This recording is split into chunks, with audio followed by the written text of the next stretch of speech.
Para nossa meditação desta noite, gostaria de convidar os irmãos e irmãs que nos acompanham a que abram suas Bíblias na carta de Paulo aos Filipenses, capítulo de número 4, carta de Paulo aos Filipenses, capítulo de número 4, onde leremos os versículos 8 e 9, Filipenses 4, 8 e 9.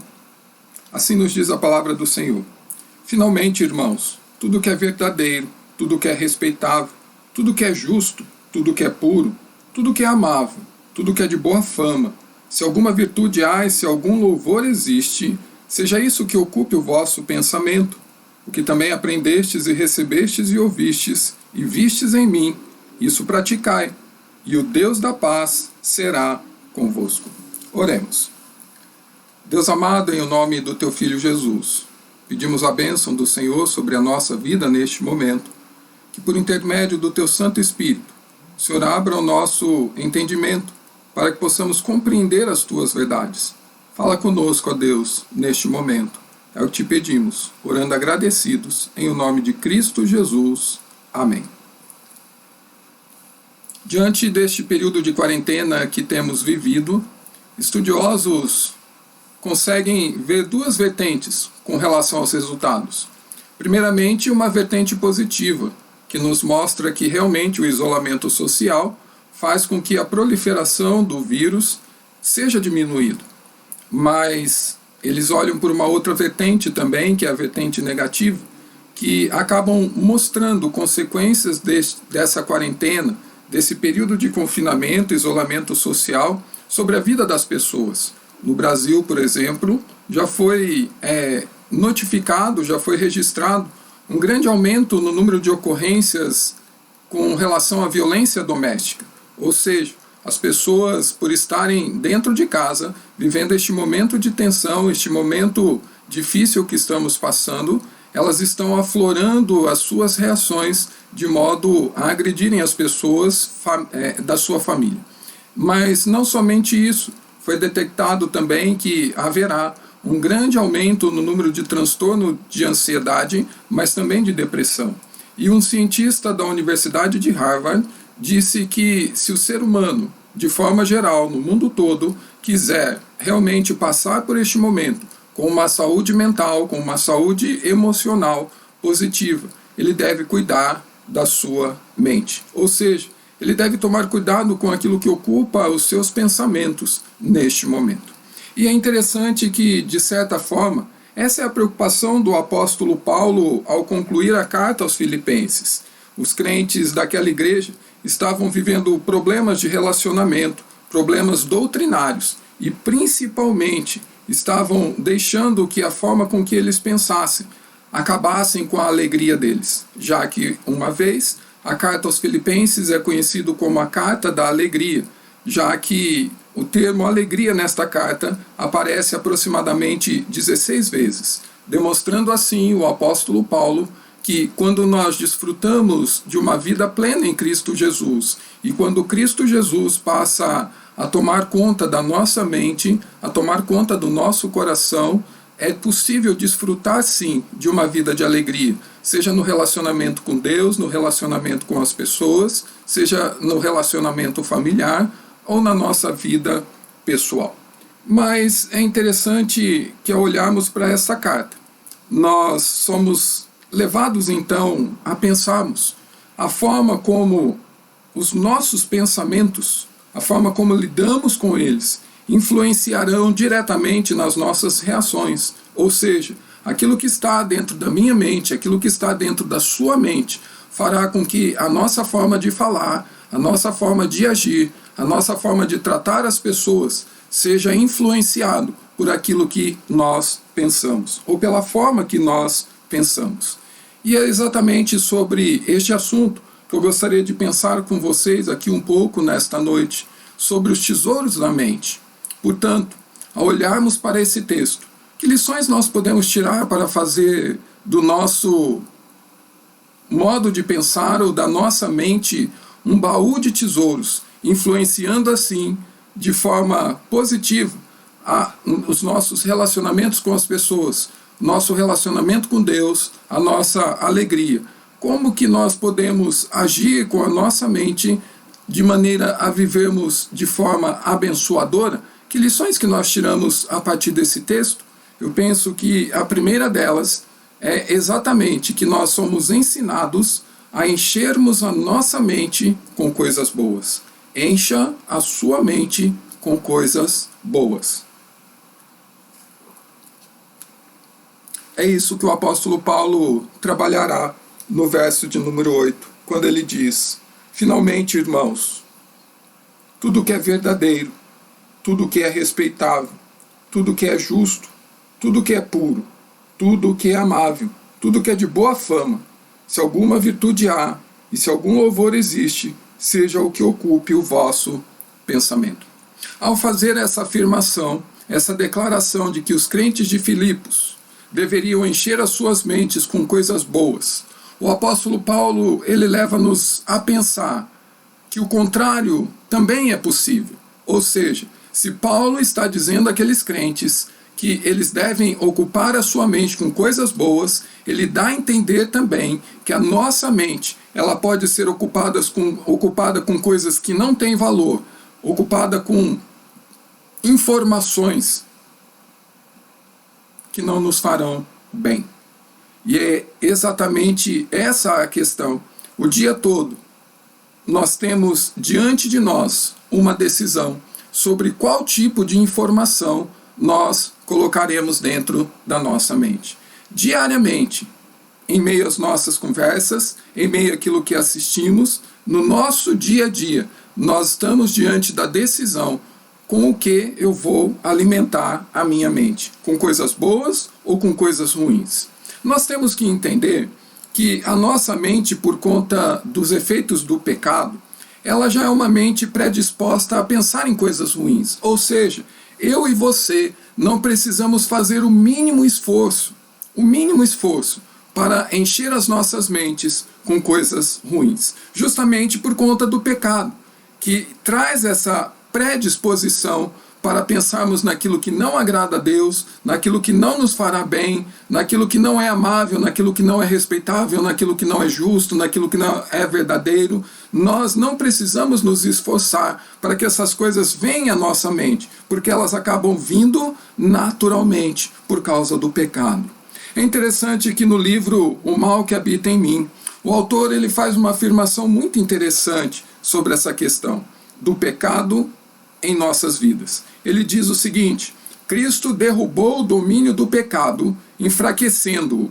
Que Cristo matou as raízes do pecado e também agiu de maneira que o pecado não pode mais dar o fruto da morte eterna sobre a nossa vida. Em outras palavras, ele diz: olha, o sacrifício de Cristo Jesus arrancou o poder do pecado sobre a morte eterna. Porém, o autor ainda continua a dizer: pecado será sempre pecado.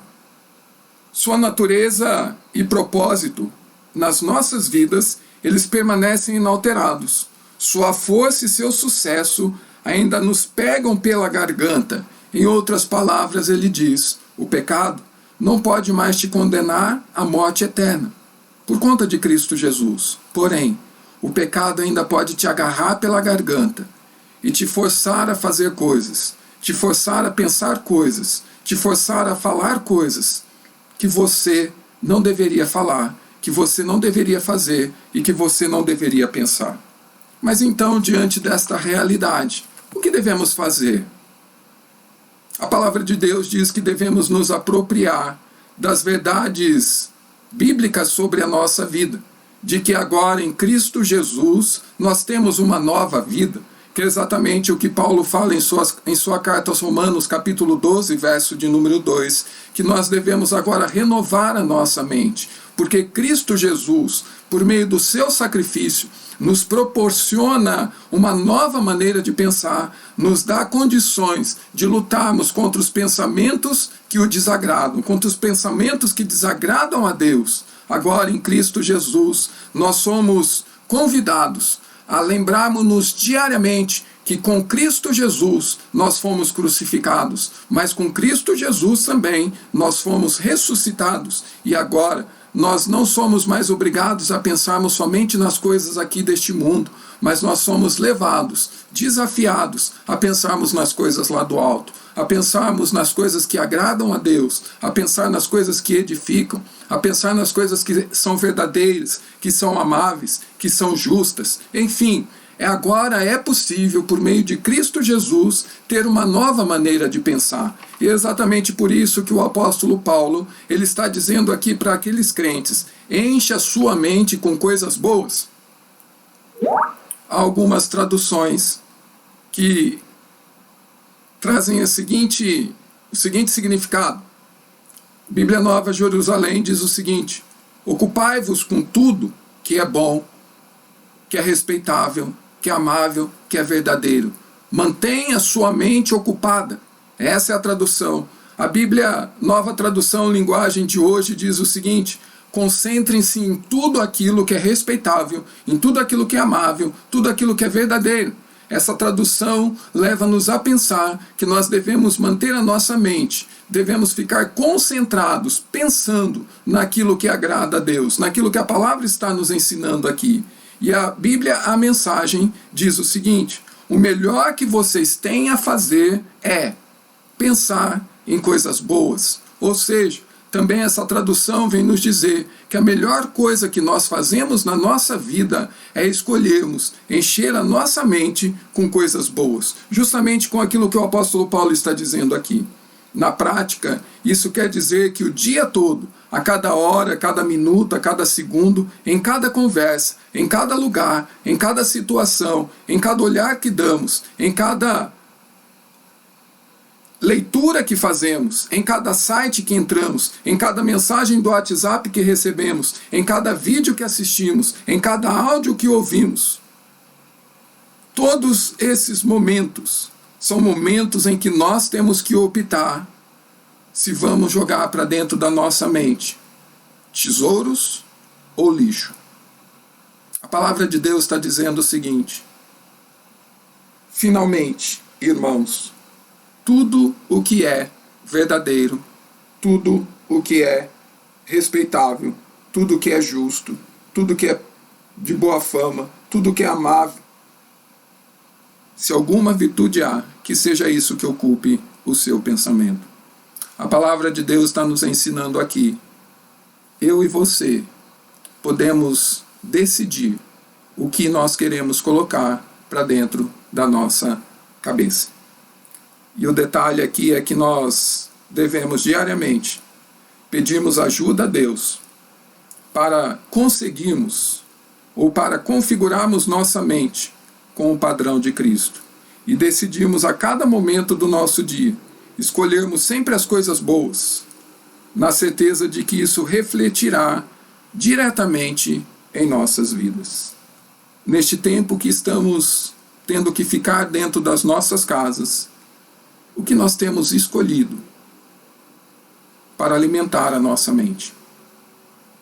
Saiba que aquilo que nós temos escolhido refletirá na nossa vida, no seio da nossa família, na sociedade e na nossa vida com Deus.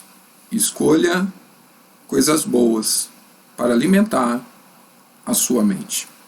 Mas, no segundo momento, uma outra lição que nós tiramos aqui acerca dos tesouros da mente é que uma outra atitude que nós devemos tomar conhecimento é que justamente nós agiremos influenciados pelos nossos pensamentos. Isso mesmo, os seus pensamentos influenciarão os seus atos.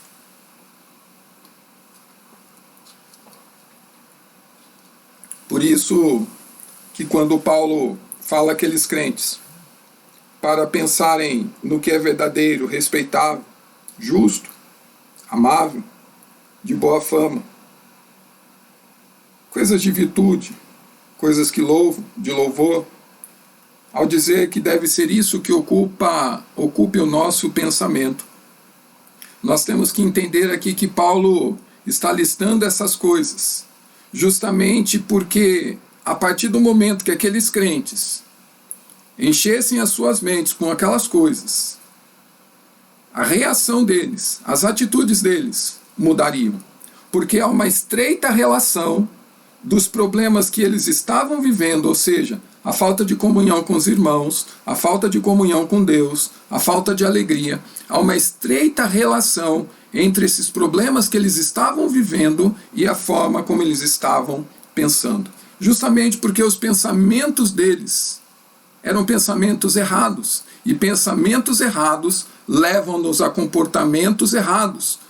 E comportamento errado leva a sentimento errado. Em outras palavras, aquilo que eu penso, eu falo. Aquilo que eu falo, eu faço. E aquilo que eu faço, eu sinto. E isso acaba influenciando as nossas vidas. Por isso, em sua segunda carta aos Coríntios, o apóstolo Paulo diz que nós devemos levar a Cristo todo o nosso pensamento de forma cativa, em obediência a Ele. O nosso pensamento deve ser levado a Cristo de forma cativa, de forma obediente. Enfim, o homem é aquilo que ele pensa. Eu sou aquilo que eu penso, você é aquilo que você pensa, nós somos aquilo que nós pensamos. O reverendo Hernandes Dias Lopes diz que nós devemos fechar as portas da nossa mente para o que é vil, para o que é sem valor, e abrir as janelas da nossa mente para o que é verdadeiro, para o que é amável, para o que é justo, para o que é de boa fama. Pois se nós guardarmos tesouros na mente, de lá nós tiraremos coisas preciosas. Mas se nós guardarmos lixo em nossa mente, de lá nós tiraremos coisas sem valor, coisas sem brilho, coisas que cheiram mal. Na verdade, o que Paulo está fazendo aqui é convocar aqueles crentes e a nós a um verdadeiro arrependimento na forma de pensar. Porque arrependimento, na palavra original, ele vem justamente com esse sentido, mudar a forma de pensar. A palavra metanoia é a forma de pensar diferente, mudar o pensamento, pensar como Cristo pensava. O pensamento que Deus gostaria que nós tivéssemos. Ele foi afetado no Jardim do Éden, quando a serpente tentou a Eva. E ela então começou a colocar dúvidas na cabeça de Eva com relação a Deus.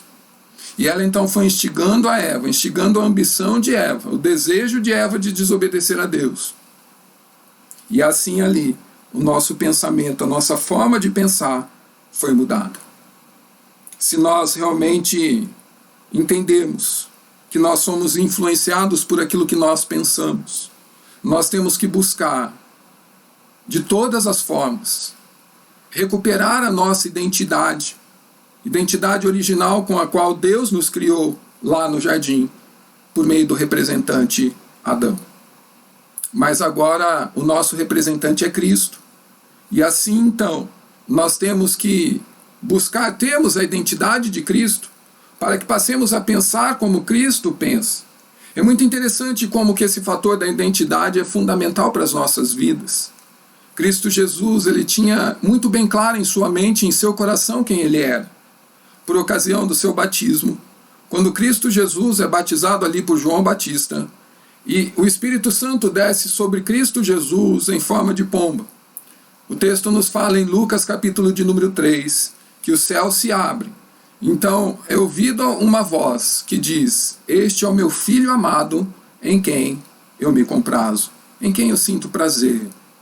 E naquele momento, Cristo Jesus, ele toma conhecimento da forma mais profunda de quem ele era, o Filho amado de Deus.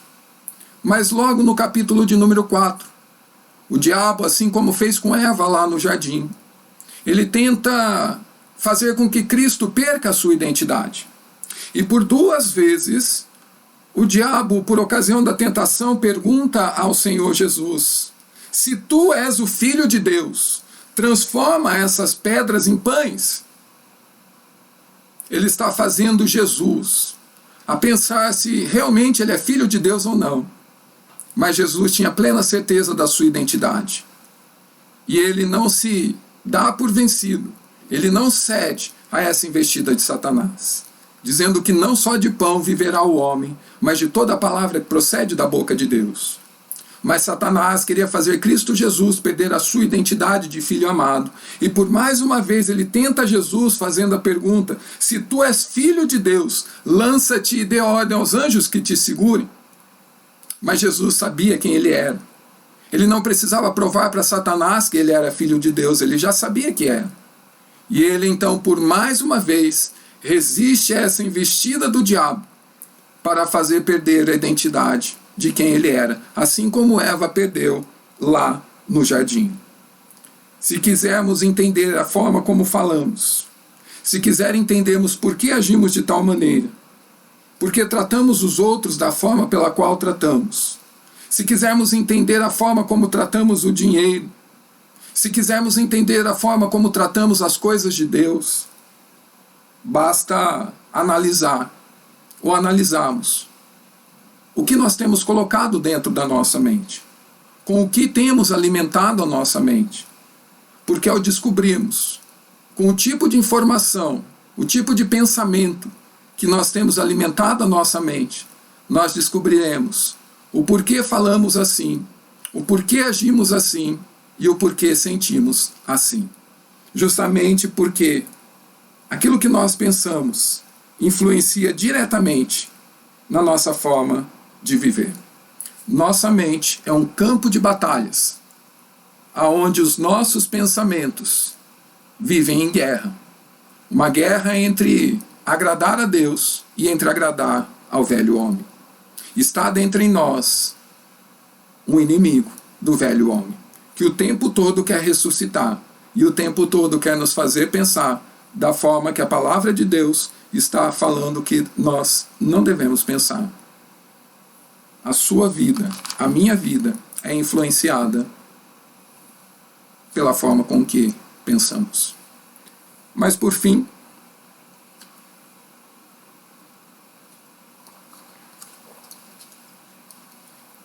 ao pensarmos nos tesouros da mente, nós entenderemos que quando nós realmente cuidarmos da nossa mente, cuidarmos com as informações que nós colocamos dentro da nossa mente, nós entenderemos que nós encontraremos a paz.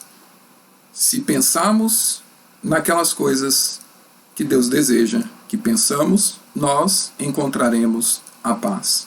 E é justamente isso que Paulo diz no verso de número 9. O que também aprendestes e recebestes, e ouvistes e vistes em mim, isso praticai, e o Deus da paz será convosco. Por conta do que estava acontecendo naquela igreja, brigas, falta de comunhão, falta de alegria, discussões doutrinárias, afastamento no relacionamento com Deus, a paz estava ausente dentro daquela igreja, a paz estava ausente na vida de cada um ali. Porém, Paulo, ele conclui esse livro dizendo que os crentes, se eles colocassem em prática aquilo que ele estava dizendo aqui, ou seja, pensar em coisas verdadeiras, pensar em coisas respeitáveis, pensar em coisas justas, pensar em coisas puras, pensar em coisas amáveis, pensar em coisas de boa fama, pensar em coisas que existem louvor. O apóstolo Paulo está dizendo aqui que se realmente eles colocassem em prática aquilo que eles estavam aprendendo, aquilo que eles estavam recebendo, aquilo que eles estavam vivendo e aquilo que eles estavam ouvindo e vendo na vida de Paulo, ele está dizendo: olha, o Deus da paz será com vocês. E o Deus da paz sendo com vocês, ele mudará a realidade de vida de vocês. É exatamente por isso que ele diz: o que aprendestes e recebestes e ouvistes e vistes de mim, isso praticai. E o Deus da paz será convosco. É isso que fará a diferença na nossa vida. Enquanto nós não tomarmos cuidado, enquanto nós não zelarmos com os nossos pensamentos, de maneira que pensemos coisas que edificam, coisas que agradam a Deus, o Deus da paz não estará conosco. Porque logicamente estaremos pecando. Mas se nós zelarmos para encher as nossas mentes com essas coisas que a palavra de Deus está nos ensinando aqui, O Deus da paz estará conosco. E a paz será algo palpável na nossa vida. A paz será algo que realmente poderemos desfrutar. É realmente importante que aqui neste momento nós façamos uma diferenciação entre o Deus da paz e a paz de Deus. Ou ter paz com Deus e ter a paz de Deus. O fato é que ter paz com Deus, somente Jesus Cristo, por meio do seu sacrifício, pode nos levar a ter paz com Deus. Porque o homem sem Deus, o homem sem Jesus, sem entender o sacrifício de Jesus, ele está de costas para Deus. O homem sem entender a salvação em Cristo Jesus, ele é inimigo de Deus. Mas quando Cristo Jesus faz-se presente na vida dele e o homem entende o sacrifício de Cristo Jesus, ele passa a ter paz com Deus novamente. E a partir do momento que ele tem paz com Deus novamente, a paz que Deus pode nos dar virá sobre nós. E o que Paulo está dizendo aqui é exatamente isso. Meus queridos irmãos e irmãs, vocês já têm paz com Deus, porque vocês já entenderam o sacrifício de Cristo Jesus. Paz com Deus vocês já têm. O que vocês precisam é agirem, é viverem de forma de que este Deus da paz esteja com vocês. E isso vocês o farão quando vocês viverem uma vida de santificação na mente de vocês. Porque nós sabemos que a palavra de Deus nos ensina, por meio do profeta Isaías, que o pecado faz a separação entre Deus e o homem.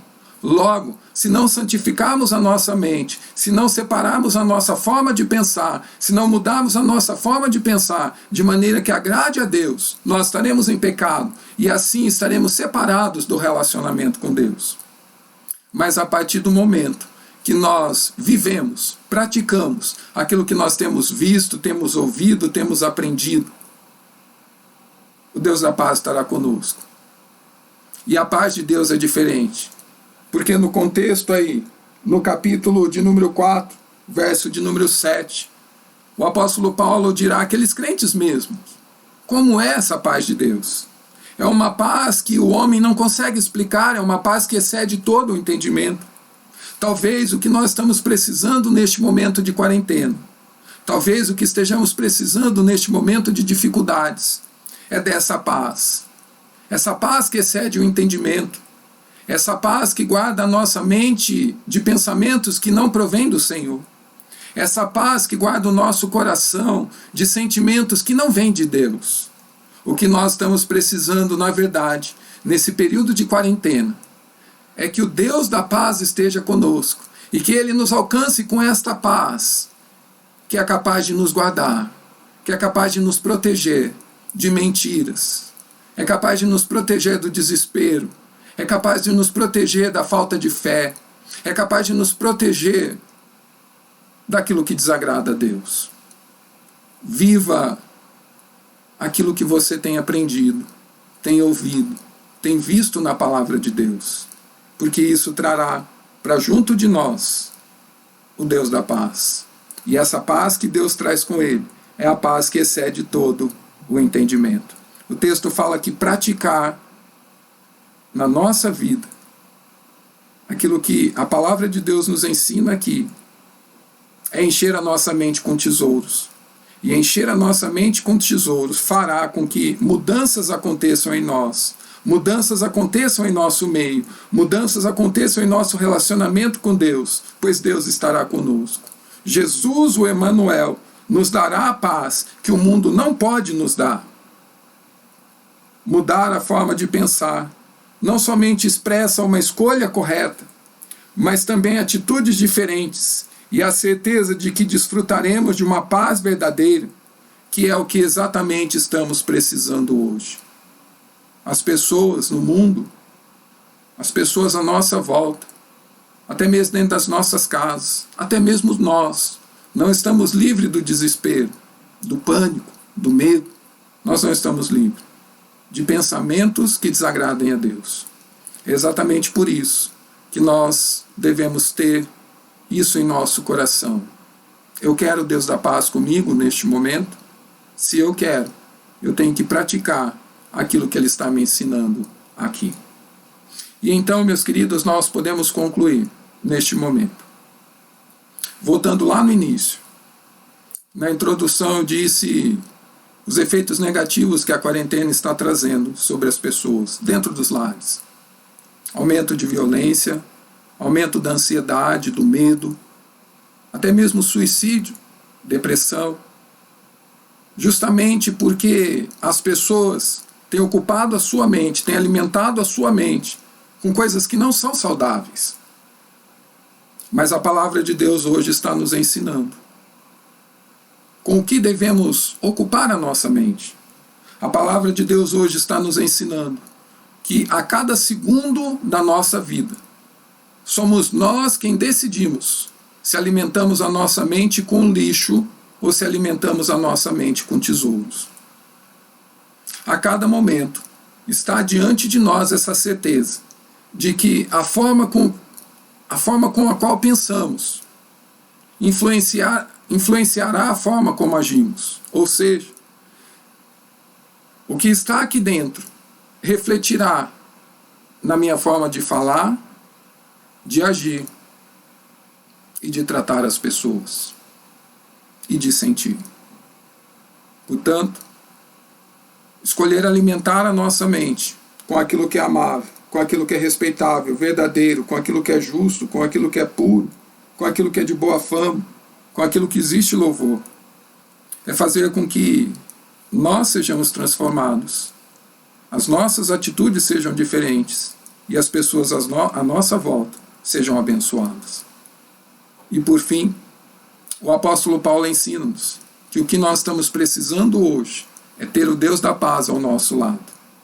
Porque muitas vezes estamos dentro dos nossos lares, com os nossos familiares, mas não estamos ocupando a nossa mente com aquilo que edifica, com aquilo que Deus deseja que ocupemos. E isso tem gerado na nossa vida, no nosso dia a dia, ausência de paz. Mas se nós praticarmos aquilo que aqui temos ouvido, aprendido e visto, o Deus da paz estará conosco. E não é uma paz qualquer, é uma paz que excede todo o entendimento. É uma paz capaz de guardar a minha mente e o meu coração daquilo que desagrada a Deus. Portanto, que possamos nos colocar diante do Pai, pedindo para Ele, me ajude a decidir a cada instante por aquilo que é valioso está na minha mente.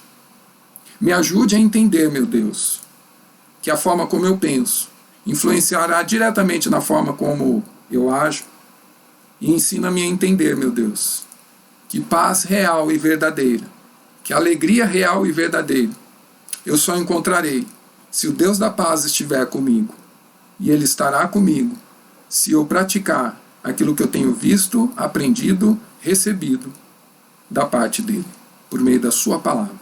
Que Deus assim nos ajude e que Deus assim nos abençoe. Eu gostaria de, neste momento, agradecer a sua presença, rogando as bênçãos de Deus sobre a sua vida nesta semana que se inicia, e que nesta semana, a partir de agora, nós possamos realmente tomarmos cuidado com aquilo que nós colocamos em nossa mente. E experimente viver isso nesta semana. E você verá, desfrutará de algo talvez que você não tem desfrutado. Coloque em prática a palavra de Deus. Gostaria de orar com você neste instante.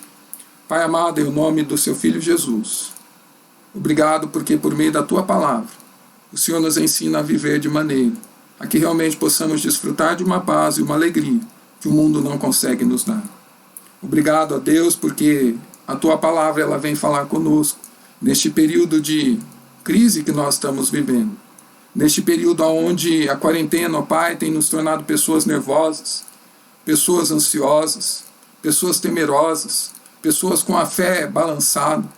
Não permita, Senhor Deus, que aquilo que nós temos visto na mídia, que aquilo que nós temos buscado nas redes sociais, que aquilo que nós temos lido por aí, não permita que essas coisas adentrem a nossa mente e assim afetem a nossa forma de viver.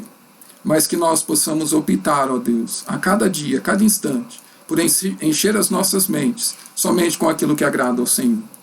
Que o Senhor nos ajude a compreender que assim fazendo, as nossas atitudes serão transformadas. E que o Senhor nos ensine, ó Pai, a realmente entendermos que assim fazendo, nós desfrutaremos do Deus da paz ao nosso lado. E essa paz guardará nossa mente e o nosso coração durante este tempo de crise que estamos vivendo. Abençoa-nos, ó Pai, conceda-nos uma boa noite de descanso, que o Senhor possa ser com aqueles que estão enfermos, ó Pai, possa assisti-los em seu leito de enfermidade, levando sobre eles os teus cuidados, a tua paz. Ser com aqueles que estão enlutados, ó Pai, passando por tratamentos médicos, ser por aqueles que estão atribulados. Faz-se presente na vida dessas pessoas, ó Deus. Muito obrigado, ó Pai, porque o Senhor nos permitiu, mesmo distantes uns dos outros, estarmos aqui nesta noite para meditarmos na tua palavra. Louvado seja o teu santo e precioso nome. Nós oramos agradecidos, em nome de Cristo Jesus. Amém. E agora, povo de Deus, que a maravilhosa graça do nosso Senhor e Salvador Jesus Cristo, que o amor de nosso eterno e poderoso Pai, e que as ternas consolações e a comunhão do Espírito Santo de Deus repousem sobre todos vocês, povo de Deus, reunidos aqui e sobre toda a face da terra, agora e até a volta do Senhor Jesus. Amém e amém. Uma boa semana a todos e que Deus os abençoe.